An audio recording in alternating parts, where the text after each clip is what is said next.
Assalamualaikum. Koşki bir hafta salonu podpisçiklari, hurmatli podpisçiklar, yangi yilni birinchi yakshanbasini boshlab bozor gün bugün sizlarga arzon mashina so'raganlar uchun 2005-yilda ishlab chiqarilgan Nexia bir mashinamizni obzor etib o'tamiz. Mashinamiz egadan kelib turibdi do'stlar. Mashinamizni 28 million so'm pul berdilar. Mashinamiz donus lyuks konditsioner. Mashinamiz zanglari o'tilgan, udar-pudari yo'q, metallari bor. Mashinamizni egadan kelib turibdi. Bizlere 28'e verdi, bize 29'da baha ayttık. Gelsengizde yine bir şartı bor.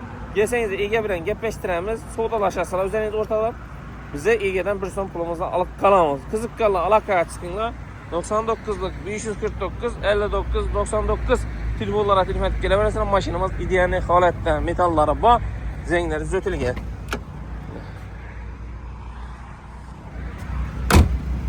Gelebilirsiniz. Koşki bir hafta salonunda hizmetler. Barter kredit liboy variantımız bor. E'tiborlaringiz uchun rahmat do'stlar.